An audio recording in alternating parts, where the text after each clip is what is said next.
This is the Rook. One of the things that I promised you that I would show you is how to add the signature in the signature line, the Texas Real Estate Commission information about brokerage services link, and the Texas Real Estate Commission consumer protection notice. So what we're going to go through is the steps it takes to get that information in your signature line, so that when you're sending emails, you don't even have to worry about it is just there. So if you're taking a look, what I'm going to show you is if you take a look at my window, I've got my Gmail ready to go. I actually also have my Google Drive open in a separate tab ready to go. I have got the trek.texas.gov. The link I will actually get out to you guys as well, and this is going to take you to the exact page for the information about broker services. I've got that open up in one tab, and I've got another tab opened with the consumer protection notice in there ready to go. So when we take a look at how do I get all these pieces, how do I get them working together, well, we always start with the destination. So we always start with these two pieces of information. Now, if you notice, here I am on the information about broker services page, the PDF. When I hover over the PDF on the top right hand side, you see this little save button.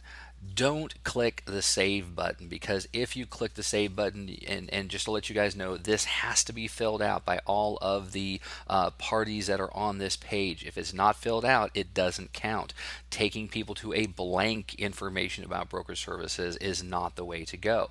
So you want to fill this information out, and again, do not click the save button, because if you fill it out and click the save button, what you're actually saving is a blank PDF document.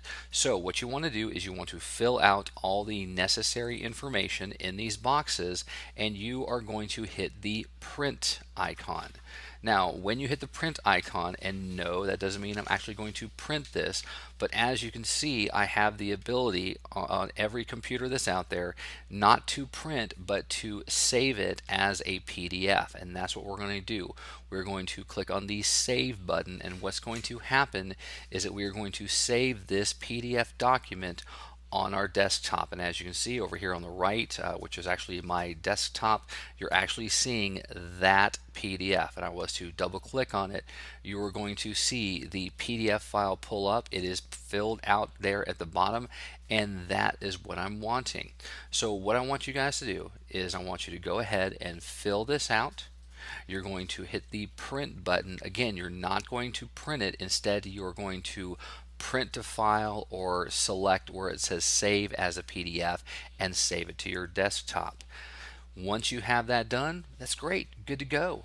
The second form, the consumer protection notice. Now this is just a PDF. There's really nothing that we need to fill out on this PDF, so we can absolutely click on the save button on this PDF.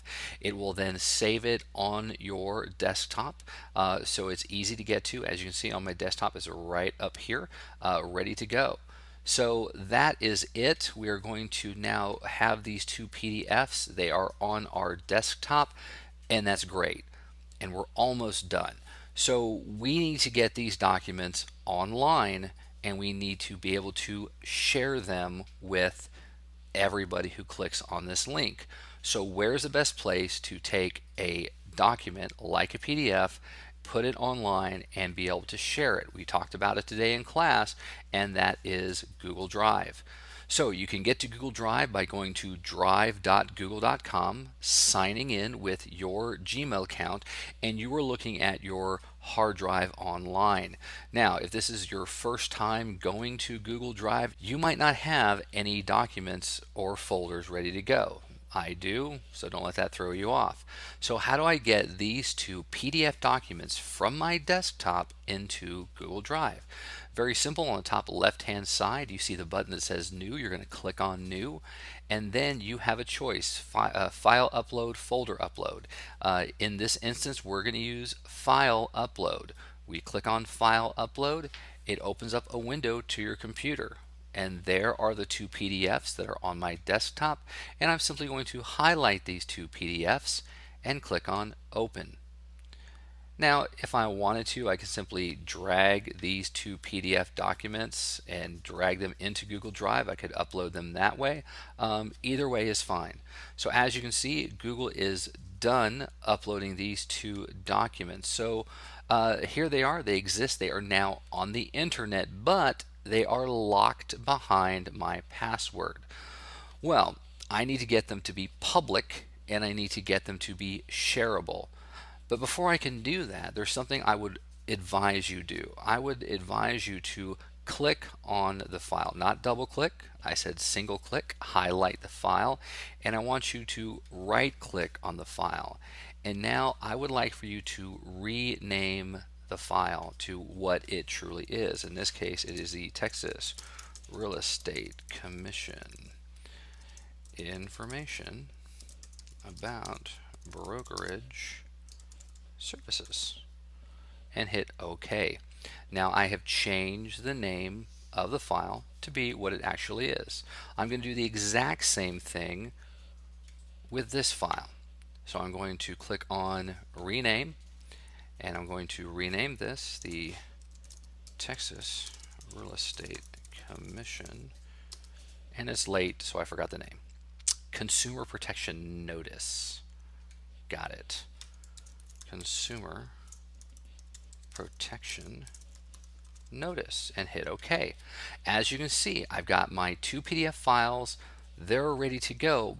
So I got to get them public. I've got to get them shareable on the internet. So I'm going to highlight the PDF, and I'm going to right click on the PDF, and then I'm going to click on share. Now what that does is opens up this smaller window, as you can see, where I can just either share this with people, but I'm going to need to change the permissions of this. I'm not just going to click on the get a shareable link. I'm going to go to advanced, and then where it says who has access, do you see where it says private? Only you can access. Well, that's what we need to change. So we're going to click on the change link, and when that happens, this other window pops up, and as you can see, we've got a whole lot of different options. Well, we want option number 1. We want to turn the sharing to on and put it public on the web. Now, just because you click on this does not mean that you're giving everyone on the internet access to every file that you have on your hard drive. You're only giving them access to this one file. It allows someone to click on the link and not have to sign in. So that's the option that you want. What is the access? They can just view it, they can't edit it, and I'm simply going to save that option. It does give me the link. I'm going to go click on done for now, because what I want to do is come back to this next file, the Consumer Protection Notice, and repeat this process. Right click on it, go to share, go to the advanced settings where it says who has access. I'm going to change the link sharing permission. I'm going to choose the very first one, which is public on the web. Make sure that the access says can view. We definitely want to not give them edit capabilities. And then I'm going to click on save. There is my link. It's public on the web. Anyone on the internet can find and view. And I'm going to click on done. Perfect. Now I've got my PDFs. They're online. They are now public to anyone who has that link, and we're done. But not just yet. We now need to go to our email account.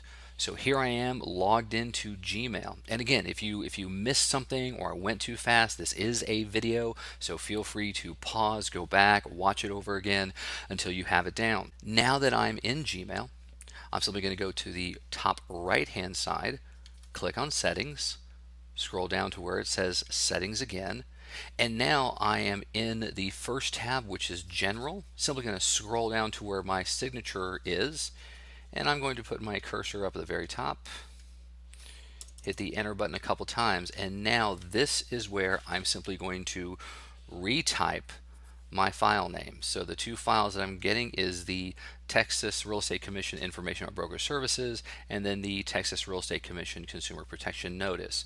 So I'm simply going to type Texas Real Estate Commission. We'll do the information about brokerage services first. How about that? and then do the second one. With 2 S's. And this is the Consumer Protection Notice. Just make sure I got that. Yes, perfect. So these are the 2 links that I'm going to put on here. So now that I've got it typed up, now I get to go back and actually grab my link. So let's do the first one first. It's going to be the Texas Real Estate Commission information about brokerage services. So I'm going to go back to my Google Drive. There is the one I want. I'm going to highlight, right click, click on share again, and this is the link that I want to get. I can either click on copy link, I can highlight it and hit Control C on your computer, or Command C if you have a Mac to copy it. I'm going to click on done, come back to my Gmail, highlight the words, and I'm going to choose the link button or add a link button. And it says, perfect, to what URL should this link go? And this is where I get to paste my link. Going to click the OK button. Now, as you can see, our words have gone from the gray to the blue with the underline. And so I'm going to do the exact same process for the Consumer Protection Notice. Going to come back to my Google Drive, highlight the Consumer Protection Notice PDF, right click, click on share, copy the link, either Command C, Control C, hit the copy link button, get the shareable link button. All these will work. Click done. Back to Gmail, highlight the second one that I want to do, click on the add a link button, paste, hitting Control V as in Victor, or Command V if you're having a Mac, and then I'm going to hit the OK button. Once you've done that, you have now successfully added those 2 PDFs to your signature line. They're always there, and as you can see, it's above my signature line. It needs to be above the signature line, not below the signature line. Once you click on save, you're good. You're done. Now, anytime you hit the compose button, what you're going to have is your email where you got your subject line, and then here is your link that will always be there at the ready to send out. And that's it. While it is a lot of steps, they are not difficult steps. Just remember that the first thing you actually have to do is go to the PDFs and get that information, fill it out. Again, don't hit save. You're going to have to hit print to save to PDF. Get them uploaded to your Google Drive and just follow these instructions again and again, and that's going to be it. It's going to be great, and there you are ready to go. So that's all I got. It was great talking to you guys today. Don't forget, this is a game of life. Make your move.